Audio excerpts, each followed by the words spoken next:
Terminó el Scouting Combine más rápido en la historia.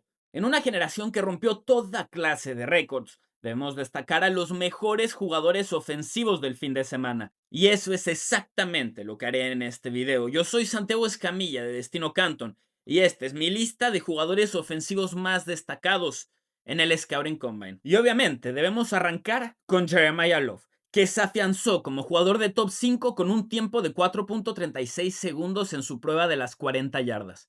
Esto fue más rápido que el 97% de los jugadores en su posición, con un split de 10 yardas que superó el del 81%.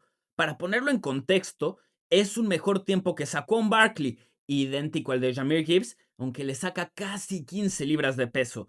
No participó en las demás pruebas de agilidad, pero nos dio una probadita del atleta tan especial que es para su tamaño. Es más alto que el 74% de los jugadores en su posición, con una envergadura mayor al 97% de los corredores, lo cual utiliza como receptor porque también es capaz de afectar el juego en esa faceta. Love es un playmaker. Anotó un touchdown cada 8.5 toques de balón en sus últimos 2 años de universidad y terminó su última temporada con 1,652 yardas de scrimmage, aunque compartía backfield con Jadarian Price. No hay nada que no pueda hacer, ni defensivo al que no crea que puede saltar. De hecho, creo que se puede argumentar que Jeremiah Love es el mejor jugador del draft sin importar la posición, pero no es el único corredor destacado de Notre Dame que participó en este evento. Lamentablemente para su compañero en el backfield de los Fighting Irish, Jadarian Price no tuvo una participación tan positiva como la de Jeremiah Love. Aunque registró un tiempo decente para la posición en las 40 yardas, es más pequeño que el 78% de los corredores que han entrado a la NFL, así que esperábamos mayor explosividad. Ahora, yo no estaría preocupado porque su principal fortaleza es su visión y su balance. Es perfecto para equipos con un esquema de white zone en el juego terrestre y anotó 11 touchdowns en su última temporada, aunque era el suplente de Love. Pero también es alguien que se rompió el talón de Aquiles en 2022 y nunca ha superado los 125 toques de balón en la universidad, así que no sabemos cómo respondería ante un mayor volumen en ofensiva. En el Scouting Combine tenía la oportunidad de afianzarse como el segundo mejor corredor del draft, pero creo que le abrió la puerta a otro jugador. Y estoy hablando de Mike Washington de Arkansas. Nadie en su posición tuvo un mejor tiempo en las 40 yardas que Washington, quien también registró saltos de altura y de longitud superiores al 92% de los prospectos en su posición. Todo esto con una altura de 6 pies y 1 pulgada y un peso de 233 libras. En su última temporada de universidad, estuvo en el top 10 del Power 4 en promedio de yardas por acarreo, promedio de yardas tras el contacto y porcentaje de los acarreos que superaron las 15 yardas. Y sobre todo me quiero enfocar en el último dato que les dije, porque eso significa que el 48% de sus acarreos superaron las 15 yardas. La explosividad que mostró en el Scouting Combine también es evidente cuando lo estudias en Arkansas. Aunque no tiene la mejor visión del grupo, y eso es algo que no se puede medir en este evento, definitivamente aprovechó su oportunidad, y nadie debería de sorprenderse si es elegido en las primeras rondas del draft, incluso por encima de Jadarian Price. Otro jugador que dominó en las pruebas atléticas fue Kenyon Sadiq de Oregon. Registró el tiempo más rápido en la historia para un tight end de las 40 yardas y no veíamos un atleta tan explosivo en esta posición desde Vernon Davis, lo cual es importante para Sadiq porque tiene menor altura que el 84% de los jugadores en su posición y pesa menos que el 95%. Todas sus medidas lo ubican como uno de los prospectos más pequeños en su posición, así que debe ser más rápido porque es la única forma en la que puede sobrevivir. El problema es que solo tiene una temporada de producción con Oregon en un rol más de H-back que de ala cerrada tradicional. Solo se alineó como ala cerrada en la línea de golpeo en el 24% de los snaps y casi siempre tras un motion antes del snap. La mayor parte del tiempo jugó como receptor de ranura y aunque anotó 8 touchdowns, tuvo un promedio de 40 yardas por partido. Nunca superó las 600 en una temporada. Para ponerlo en perspectiva, 74 jugadores superaron las 600 yardas totales en una temporada durante los últimos 6 años como tight end, pero solo 9 de ellos lo hicieron sin haberlo conseguido al menos una vez en la universidad. Eso representa el 12% del total, y ninguno de esos jugadores fue elegido en la primera ronda. Sadiq es un prospecto que intriga mucho, pero debemos reconocer que su perfil estadístico no es el de un jugador de primera ronda. por más que el Atlético nos grite que sí. Un prospecto subestimado que aprovechó su oportunidad en el Scouting Combine es Jeff Caldwell de Cincinnati. Con una altura de 6 pies y 5 pulgadas y un peso de 216 libras, Caldwell demostró ser un atleta único como receptor.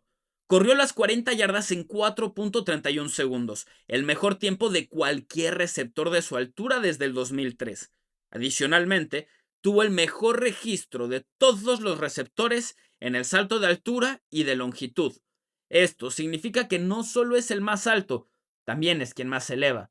Fue All-American en la FCS con Lindenwood en 2024 y se transfirió a Cincinnati para su última temporada, donde promedió casi 15 yardas por recepción, pero solo terminó con 478 yardas recibiendo.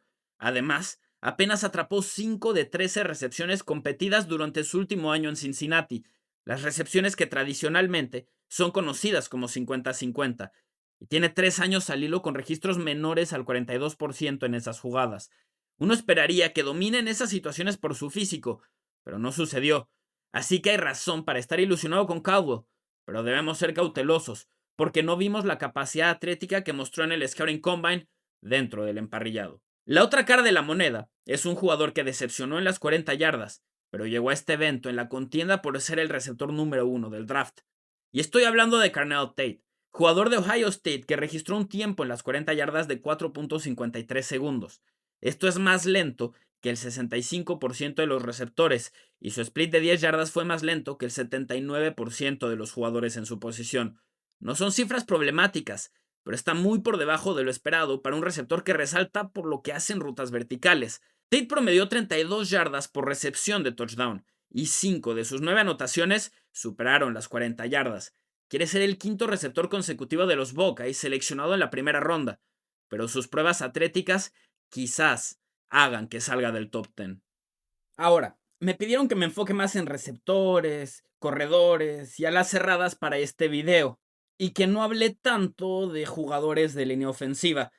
Así que tengo a mis 5 favoritos de la línea ofensiva, además de una mención honorífica entre tackles y entre jugadores del interior de la línea. Y por eso quiero arrancar resaltando a Maxi Hanahacho. El tackle de Arizona State tiene una altura y peso mayor al 74% de los jugadores en su posición, combinado con una velocidad en la prueba de las 40 yardas superior al 96% de los tackles ofensivos y un salto vertical arriba del 77% con un salto horizontal arriba del 95%. Es un jugador que simplemente la explosividad que tiene combinado con el tamaño y la capacidad atlética no es normal encontrarlo. Físicamente es uno de los mejores prospectos de la generación y además tiene una historia bastante interesante. Creció en Nigeria y migró a los Estados Unidos a los 13 años de edad. Hasta ese momento nunca había jugado fútbol americano, solo conocía el básquetbol y el fútbol soccer. Como llegó tarde al deporte, no recibió tantas ofertas universitarias, por lo cual pasó por el JUCO antes de dar el salto al FBS, pero fue reclutado por Kenny Dillingham Arizona State porque identificaron su potencial. Sin embargo, estaba verde y se notó con un periodo de ajuste difícil en su primer año dentro del Big 12. Posteriormente, en 2024, se afianzó como tackle derecho titular de Arizona State y mejoró drásticamente, siendo fundamental para su corredor Cam Caribou. En 2025 dio otro paso sustancial hacia adelante en su desarrollo. No permitió una sola captura y mostró un potencial extraordinario por su control de cuerpo para ser tan grande. Aún debe refinar su uso de manos y su trabajo de pies, pero no le permitió una sola captura a David Bell y Romero Hyde cuando les enfrentó en la temporada, y destacó además en el Senior Bowl, aprovechando sus circunstancias tanto como puede para silenciar las dudas que existen sobre él.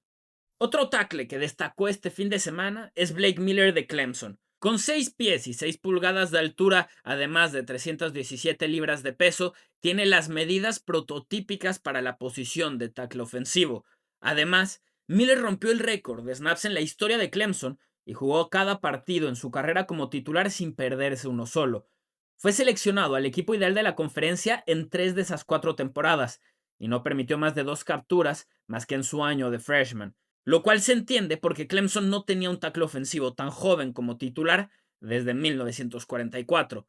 Además, tiene un antecedente en lucha grecorromana durante la preparatoria y cargaba pesas de forma competitiva, así que entiende perfectamente cómo maximizar sus condiciones físicas desde la preparación. Y solo para que no me regañen por haber elegido dos tackles derechos, quiero resaltar a Kedin Proctor como mención honorífica. El tackle izquierdo de Alabama pesó menos de 360 libras, lo cual era fundamental para un jugador que se presentó por encima de las 400 en Tuscaloosa. Regular ese tema ha sido un problema para Proctor, pero es un atleta extraordinario para su tamaño, al grado que le lanzaron pases durante la última temporada. Creo que sus condiciones encajan mucho mejor en un esquema de poder en el juego terrestre, porque su fuerza es real, pero sigue siendo más la idea del jugador que la realidad. Cualquier equipo que lo elija en el top 50 debe confiar mucho en su entrenador de línea ofensiva, porque Proctor necesita mejorar mucho en los detallitos para aprovechar sus cualidades físicas. En el Scouting Combine, a pesar de que dio el mínimo necesario en el peso, durante los drills se tardó mucho en reaccionar y queda claro que todavía no puede controlar ese peso como le gustaría.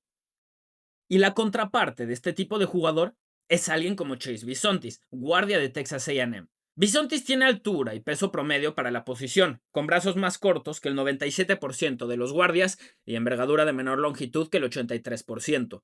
No obstante, su resultado en el salto vertical fue mejor que el 86% de los jugadores en su posición, por lo que no tendrá el tamaño ideal, pero sí la explosividad para salir de sus stands de forma violenta. Solo permitió 2 capturas en sus últimas 2 temporadas y en ninguna registró doble dígito de presiones. Es una garantía protegiendo al mariscal de campo, y los últimos 2 Super Bowls nos han demostrado la importancia de evitar presión en el interior de la línea ofensiva. Esta es una generación profunda en esa posición, y Bisontis es una de las mayores razones de que estemos tan emocionados. Y en ese sentido es como debo de hablar de Olaiba Vega y Ioane de Penn State. Ioane es un guardia que destaca por su poder, pero lo considero el mejor liniero ofensivo del draft sin importar la posición. No permite una captura desde su primer año como titular y solo fue responsable de 4 presiones al mariscal de campo en su última temporada con Penn State. Aunque ha pasado más tiempo jugando como guardia izquierdo, registró snaps en todas las posiciones de la línea ofensiva. Además, no hay duda alguna de su pasión por el deporte. En la preparatoria, sus padres priorizaron la parte académica y no querían distracciones para Ioane, así que no les dijo que era tackle titular de su escuela por meses. Una vez que lo supieron, lo apoyaron en su sueño y llegó hasta Penn State. Se volvió titular en 2024 y me atrevo a decir que fue el mejor jugador de su universidad en su última temporada. En una generación como esta, a nadie debería de sorprenderle si Ioane se cuela al top 10 a pesar de su posición, pues no hay 10 prospectos mejores en este NFL Draft. Finalmente, quiero resaltar a un jugador que tuvo resultados extraordinarios en las pruebas atléticas, pero no alcanzó las medidas mínimas que buscan muchos equipos, por lo que probablemente tendrá que cambiar de posición en la NFL. Y se trata de Caleb Lomo, tackle de Utah. La longitud de sus brazos está en el borde de las 33 pulgadas, por lo que muchos equipos no lo ven drafteable como tackle. Adicionalmente, sus manos son más pequeñas que el 87% de los jugadores en su posición. Elementos como Peter Skoronski y Elijah Vera Tucker se volvieron guardias en la NFL con medidas similares, y creo que ambos tenían mejor tape como tackles que Lomu. El jugador de los Utes completó sus drills como tackle, pero se quedó tras el evento a repetirlos como centro porque muchos equipos se lo pidieron. Lomu no permitió capturas en su último año como tackle izquierdo titular de los Utes, además de que no registró doble dígito de presiones permitidas en ninguna temporada como titular. A pesar de ello, parece que su destino es el interior de la línea ofensiva, no por fuera. Y otro jugador que también es candidato a hacer la misma transición, al que debo resaltar como mención honorífica, es Jennings Dunker de Iowa. Como guardia, Jennings Dunker tiene mayor altura que el 74% de los jugadores, es más pesado que el 69%, y además tiene una envergadura de mayor longitud que el 92% de los guardias ofensivos. Aunque sus medidas realmente son de tackle, su rendimiento en las 40 yardas y el split en las primeras 10 pone en duda si tiene la agilidad necesaria para sobrevivir en esa posición. Ahí te enfrentas a atletas más fluidos y tienes más espacio para bloquear, así que Dunker se perfila como tackle de universidad que puede destacar en el interior al siguiente nivel. Su potencia bloqueando en el juego terrestre es especial, así que alguien va a apostar por él. Y esos son los jugadores más destacados en ofensiva del Scouting Combine, según yo, Santiago Escamilla. ¿Quién me faltó, gente? Díganme, ¿quién me faltó? a quién debí de haber resaltado en este video, en el de mariscales de campo o en el de defensivos. Y los invito a que vean todos estos videos que tenemos disponibles para ustedes. Nos vemos en la siguiente entrega para más cobertura digna del Salón de la Fama.